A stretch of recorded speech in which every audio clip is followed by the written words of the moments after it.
Hola gente, ¿cómo están? Bienvenidos a mi primera explicación del canal, pero primero me voy a presentar. Soy Shay de Shay Te Explica.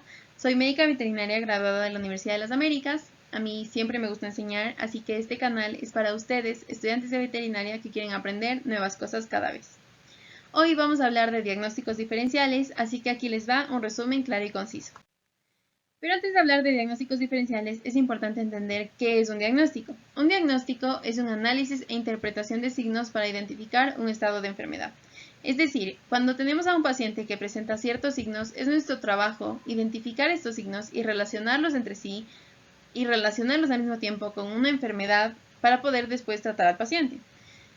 Sin embargo, un diagnóstico diferencial son esas opciones que tenemos antes de confirmar el diagnóstico. Es decir, cuando vemos los signos, instantáneamente nuestro cerebro va a pensar cuáles son las posibles causas. Y se recomienda tener al menos 3 diagnósticos diferenciales para poder en base a esos trabajar. Entonces, nosotros tendríamos, digamos, 3 opciones en la mente de cuál es la posible causa de lo que le está pasando al paciente. Ok. Y en base a esas posibles causas que nosotros tenemos, podemos tomar decisiones mejores para poder realizar exámenes complementarios orientados hacia esa posible causa y descartarla o confirmarla. ¿Ok? Entonces, hoy les voy a presentar un modelo que vendría a ser una mnemotecnia realmente. Esta que está aquí, que es vitamin CD, vitamin CD, no importa cómo lo digan, la verdad, lo importante es que se acuerden de estas siglas, que son las posibles causas de una enfermedad. Entonces, vamos a empezar la mnemotecnia con la V de vascular. Y en este caso sería una enfermedad que está causada por una afectación de los vasos sanguíneos, ¿ok? Entonces, aunque vascular está relacionado específicamente con los vasos sanguíneos, también nos puede servir para acordarnos del corazón y del sistema cardiovascular. Entonces, aquí les dejo dos ejemplos que serían el primero, un accidente cerebrovascular, que es una afectación del cerebro por causas vasculares, justamente en las que se puede producir un derrame, una arteria se rompe y se riega la sangre, digamos así. Arteriosclerosis, que es la acumulación de grasa, digamos, entre las arterias y se forman taponamientos, y también coágulos.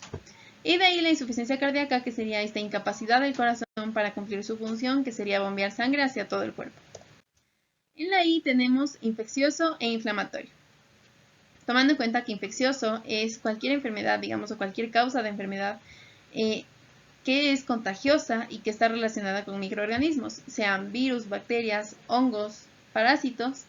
En este caso les presento el ejemplo, digamos, del parvovirus, que es esta infección viral que se produce en los perros, en la que se genera diarrea, se genera gastroenteritis hemorrágica, por la presencia de un virus en el intestino.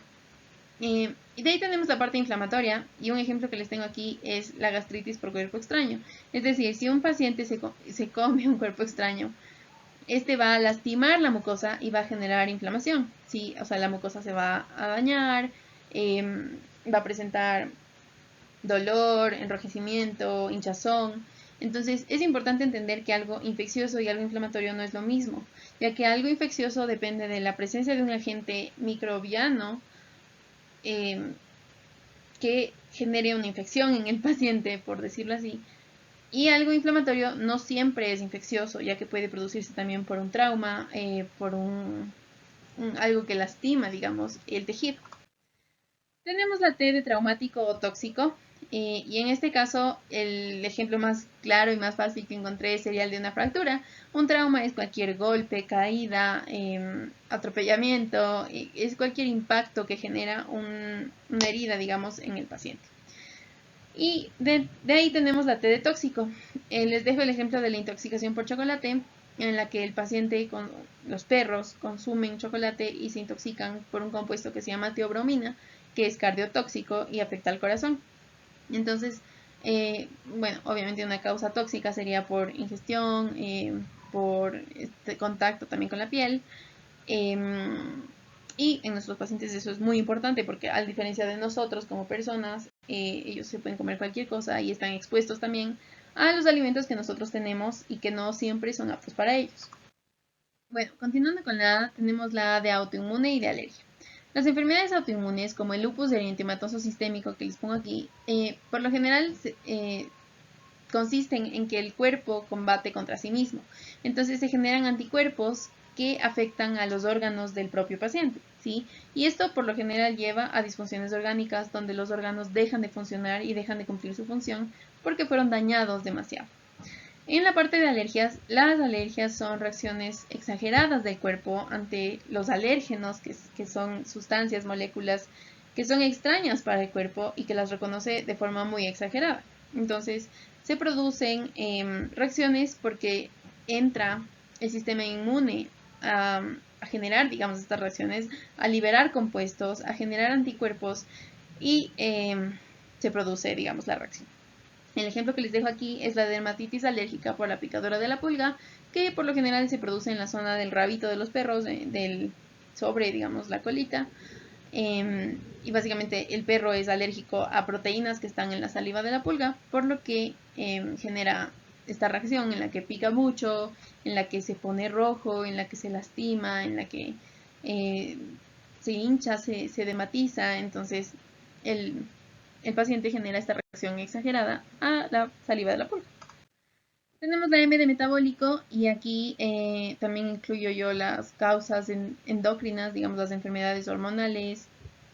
Y algo metabólico sería una enfermedad en la que las rutas metabólicas del cuerpo normales no funcionan.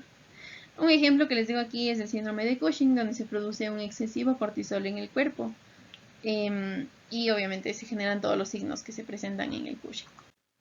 Tenemos la I de iatrogénico e idiopático. Algo iatrogénico es cualquier cosa que está causada por la acción médica como tal. Por ejemplo, una cirugía, la prescripción de un fármaco, algún tratamiento que genera enfermedad en el paciente.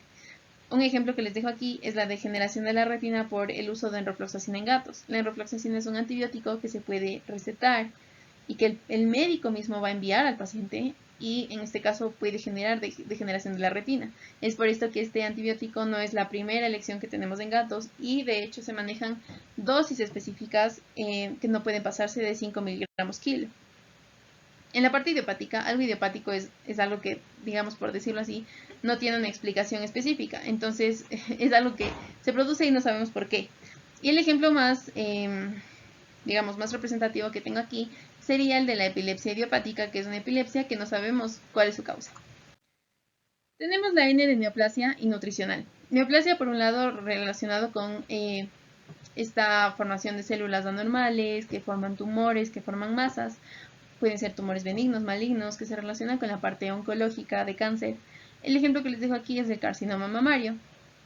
Y en la parte nutricional, obviamente, es algo que se relaciona con la nutrición, con la alimentación, con los hábitos alimenticios del paciente. Y una enfermedad que les dejo aquí, en cambio, es la lipidosis hepática que se produce en los gatos cuando tienen periodos de anorexia en los que dejan de comer. Las reservas de grasa del cuerpo se transportan de forma extremadamente rápida al hígado y se produce un hígado graso.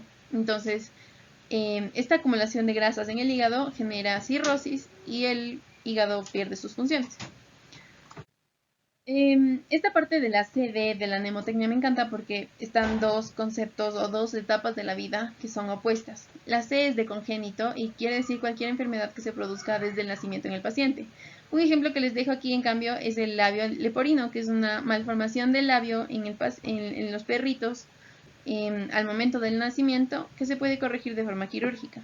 Por lo general, las enfermedades congénitas también son genéticas o también pueden ser por afectación de la madre durante la preñez y también pueden ser incompatibles con la vida. Entonces los pacientes pueden fallecer poco tiempo después de nacer.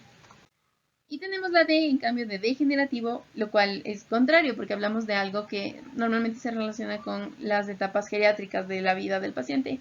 Aquí el ejemplo que les dejo es el síndrome de disfunción cognitiva que se da en los perritos, que es como el Alzheimer de los perros y los gatos, en la que se genera una degeneración del cerebro, pierde funciones motoras, se pierden funciones sociales, se pierden también capacidad de memoria, de aprendizaje, por lo que una enfermedad degenerativa va a ser aquella en la que se empiece a dañar la función de los órganos involucrados. Ahora, esta mnemotecnia que yo les presento, que es el Vitamin CD, como que está adaptada de varias que he encontrado por ahí. Y yo creo que es una mnemotecnia muy completa porque pueden como tener en cuenta varios aspectos que pueden causar enfermedad. Sin embargo, ustedes pueden buscar diferentes mnemotecnias en internet, pueden crearse la suya propia, pero siento que algunas tal vez no son tan completas o como que les falta algo, no sé. Entonces, bueno, ustedes pueden ver la que más les sirva, pero lo importante aquí es tomar en cuenta que las enfermedades pueden tener, o sea, múltiples posibles causas y lo importante es que nosotros podamos recordarlas fácilmente. Así que bueno, eso es todo por hoy. Espero que este resumen les haya servido. Suscríbanse en el canal para que no se pierdan otras explicaciones claras y concisas. Y también pueden seguirme en redes sociales. Muchas gracias, cuídense mucho.